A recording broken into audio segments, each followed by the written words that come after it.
नमस्कार दोस्तों, स्वागत है आपका हमारे YouTube चैनल एग्जाम गुरु में। दोस्तों, हमारी जो बहुत ही स्पेशल क्लास चल रही है आरआरबी एनटीपीसी 2025 के लिए, हम जो आपको स्टैटिक जीके प्लस साइंस के 4000 क्वेश्चंस कंप्लीट करा रहे हैं। आपको पता होगा 4000 क्वेश्चन का हमारे पास कंप्लीट डेटाबेस है।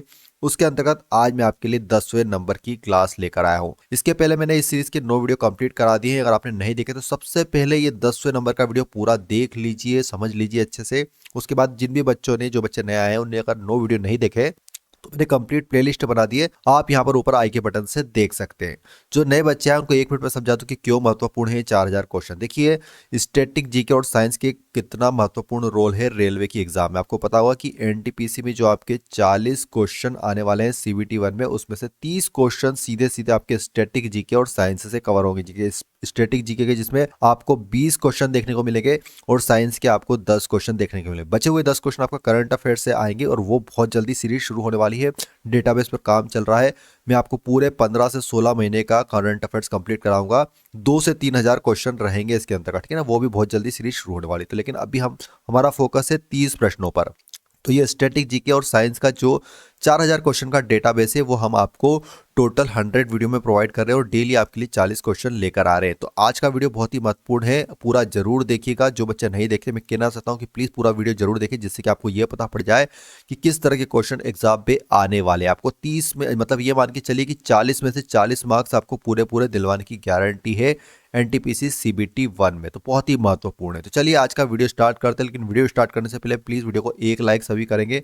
साथ साथ जो नए बच्चे हैं चैनल को सब्सक्राइब करके बेल आइकन दबा लेना, जिससे कि आपको डेली लेटेस्ट वीडियो की और क्लास की अपडेट मिलती रहेगी। और कमेंट बॉक्स में आप जो भी फ्री स्टडी मटेरियल प्राप्त करना चाहते हैं, उसका आपकी एग्जाम का नाम लिखना है, आपको जिस भी एग्जाम की आप तैयारी कर रहे हैं।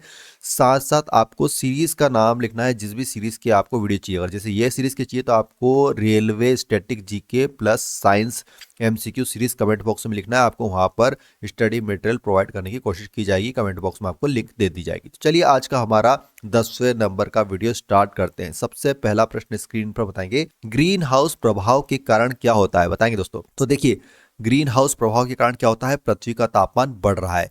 देखिए, ग्रीन हाउस प्रभाव के लिए उत्तरदायी अगर गैस की बात की जाए तो कार्बन डाइऑक्साइड, कार्बन मोनोऑक्साइड और सल्फर डाइऑक्साइड प्रमुख रूप से उत्तरदायी गैस ये है। इनके कारण ही ग्रीन हाउस प्रभाव पर इफेक्ट पड़ रहा है और उसी के कारण जो हमारे वायुमंडल है उसका तापमान बढ़ रहा है। इंपॉर्टेंट क्वेश्चन रहेगा। चलिए बताएंगे अगला प्रश्न स्क्रीन पर, कौन सा ब्राह्मण ग्रंथ खेती की जानकारी देता है। तो इनमें से कौन सा ब्राह्मण ग्रंथ खेती की जानकारी देता है। तो ये ऑप्शन बी राइट है दोस्तों, शतपथ।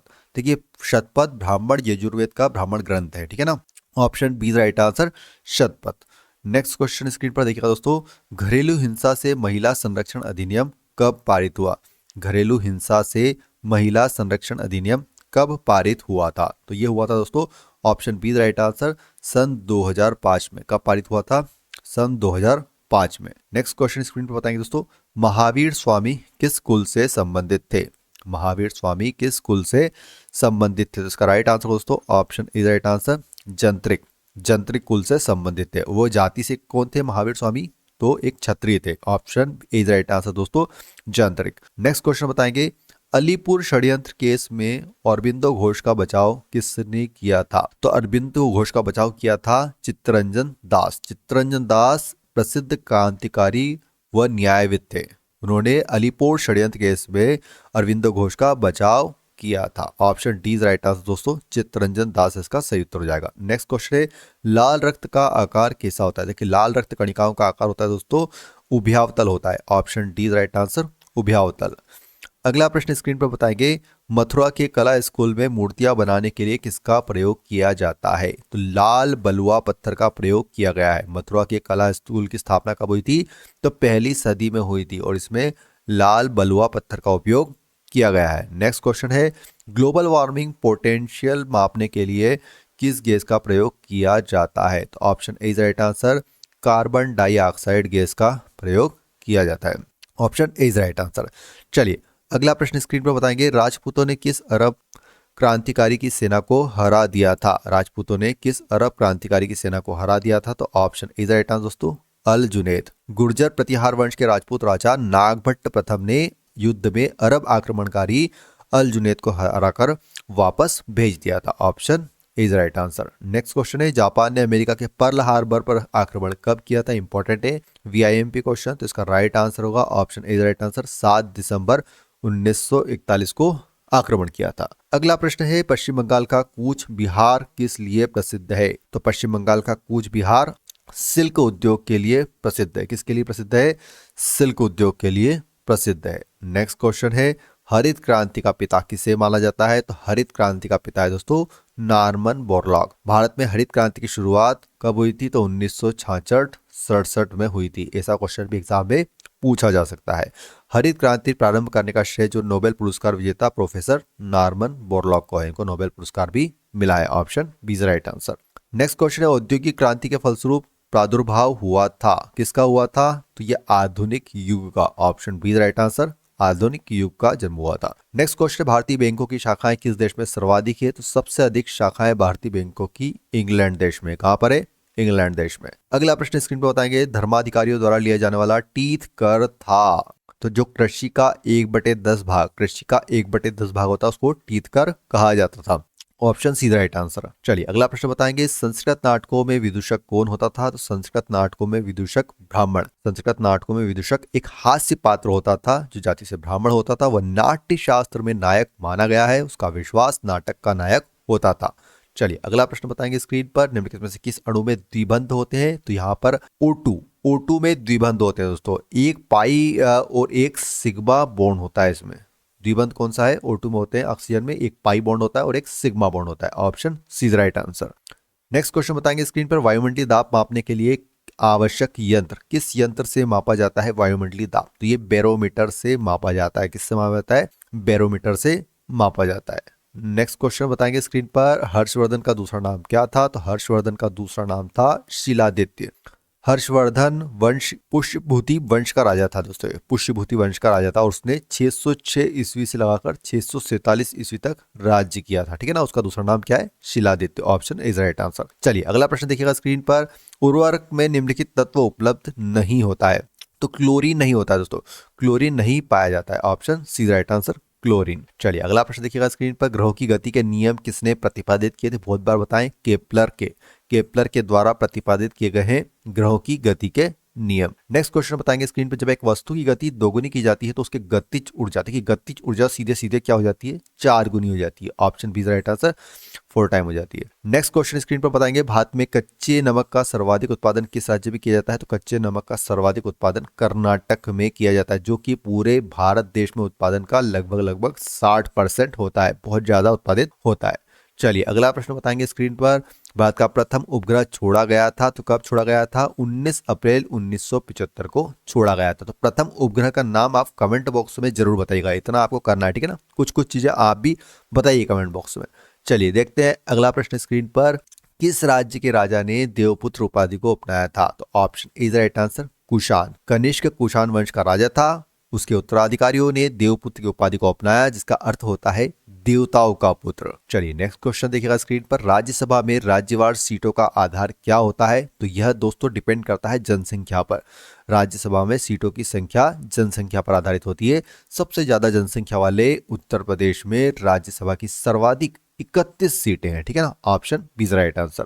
नेक्स्ट क्वेश्चन बताएंगे, जल बवंडर क्या होता है? देखिए जल बवंडर होता है टार्नेडो। टार्नेडो आमतौर पर थल पर उत्पन्न होते हैं, परंतु वे जलीय क्षेत्रों पर भी उत्पन्न हो सकते हैं। ठीक है ना। जलीय क्षेत्रों में उत्पन्न होने वाले टार्नेडो को जल बवंडर कहा जाता है। Option C is right answer. चलिए अगले प्रश्न की ओर चलते हैं। बताएंगे स्क्रीन पर, कालिदास का नाम किस अभिलेख में है? तो कालिदास का नाम option B right answer, Aihole अभिलेख में मिलता है। चलिए अगले प्रश्न की ओर चलते हैं। बताया गया नेक्स्ट क्वेश्चन स्क्रीन पर, किस प्रधानमंत्री के काल में बांग्लादेश का जन्म हुआ था? तो बांग्लादेश कब बना हुआ था? तो ये आपके इंदिरा गांधी के समय बना था। Option C right answer, Indira Gandhi के समय। नेक्स्ट क्वेश्चन है, प्रथम ईसाई गिरजाघर की स्थापना किस स्थान पर की गई थी? तो प्रथम ईसाई गिरजाघर की स्थापना की गई थी जेरूसलम में। ऑप्शन ए राइट आंसर दोस्तों, जेरूसलम में की गई थी। अगला प्रश्न है, टीबिया अस्थि डैश में होती है? तो टीबिया अस्थि कहां पर होती है? तो ये पैर में स्थित होती है। देखिए पैर में कौन कौन सी अस्थि होती है? एक टीबिया होती है और एक फेबुला, दोनों हड्डियां पाई जाती है। ठीक है ना। सबसे लंबी और मजबूत हड्डी भी पूछी जाती है, जो कि होती है फीमर जो कि जांग की हड्डी होती है, ठीक है ना। ऑप्शन सी राइट आंसर दोस्तों, पैर में पाई जाती है टीबिया अस्थि। नेक्स्ट क्वेश्चन है द्वितीय जैन संगीति कहाँ हुई थी? तो द्वितीय जैन संगीति हुई थी दोस्तों वल्लभी में, 512 ईस्वी में हुई थी, ठीक है ना। Option is right answer Vallabhi. Next question है राष्ट्रसंघ के इतिहास में पहली बार किस देश पर आर्थिक प्रतिबंध लगाया गया था? Option C right answer Italy पर। किस पर लगाया था सबसे पहले आर्थिक प्रतिबंध? इटली पर लगाया गया था। अगला प्रश्न है फ्रांस में आतंक राज्य का संस्थापक कौन था? फ्रांस में आतंक राज्य का संस्थापक कौन था? तो ये था Maximilian Robespierre. Option D right answer Maximilian Robespierre. चलिए दोस्तों अगला प्रश्न देखिएगा स्क्रीन पर, परमाणु की प्रभावी त्रिज्या क्या होती है? तो परमाणु की प्रभावी त्रिज्या होती है दोस्तों 10⁻⁻10 मीटर। ये पावर में है, ठीक है ना, -10 मीटर मतलब 1/10 इतनी मीटर में होती है प्रभावी त्रिज्या परमाणु की।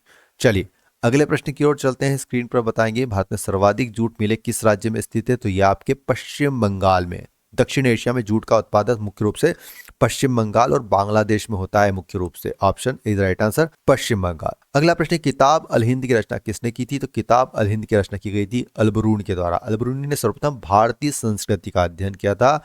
अलबरूनी महमूद गजनवी के साथ भारत आया था, उसने किताब अल हिंद की रचना की है। तो ऑप्शन 20 क्वेश्चन का राइट आंसर हो जाएगा। चलिए नेक्स्ट क्वेश्चन बताएंगे, साहीवाल निम्नलिखित में से किसकी नस्ल है? तो साहीवाल होती है दोस्तों मवेशी की नस्ल या दुधारू पशुओं की नस्ल है। इसकी शुरुआत पाकिस्तान के पंजाब के साहीवाल जिले में हुई थी। चलिए अगला प्रश्न है स्क्रीन पर, चमगादड़ टिड्डे कबूतर के पंख होते हैं किस तरह के होते हैं? तो ये समरूप होते हैं दोस्तों। ऑप्शन ए राइट आंसर इसका हो जाएगा समरूप होते हैं। नेक्स्ट क्वेश्चन बताएंगे, निम्नलिखित में सही क्रम क्या है? VIMP क्वेश्चन रहेगा आपकी एग्जाम के लिए। दोस्तों अगर आपको ये वीडियो पसंद आए तो प्लीज यार वीडियो को जाने से पहले एक लाइक कीजिएगा और जो नए बच्चे हैं सब्सक्राइब करके बेल आइकन दबा लें। कमेंट बॉक्स में आपकी एग्जाम का नाम जरूर लिख दे, साथ साथ सीरीज का नाम लिख दे, जिसका भी आपको स्टडी मटेरियल चाहिए वहां पर आपको प्रोवाइड किया जाएगा लिंक के माध्यम से। तो इसका राइट आंसर हो दोस्तों, सही क्रम की बात की जाए तो सबसे पहले आया था गुलाम वंश, फिर आया था खिलजी वंश, फिर तुगलक वंश, फिर उसके बाद आया था सैयद नहीं है, उसके बाद आया था लोधी। तो इसका सही क्रम यह है। कब कब आए थे तो ये भी याद रखिएगा दोस्तों, गुलाम वंश आया था आपका 1206 से 1290 तक। खिलजी वंश की बात की जाए तो खिलजी वंश आया था आपका 1290 से 1320 तक। खिलजी के बाद तुगलक वंश आया था, तुगलक वंश रहा था 1320 से 1414 तक। तुगलक के बाद आपका आया था सैयद वंश, तो सैयद वंश आपका रहा था 1414 से 1451 तक। और इसके बाद 1451 से 1526 तक कौन सा? लोधी वंश रहा था। तो पहले गुलाम, खिलजी, तुगलक, सैयद, लोधी। तो ऑप्शन डी इस क्वेश्चन का राइट आंसर हो जाएगा। दोस्तों वीडियो पसंद है तो प्लीज वीडियो को लाइक कीजिएगा। वीडियो देखने को बहुत धन्यवाद। जय हिंद, जय भारत, वंदे मातरम।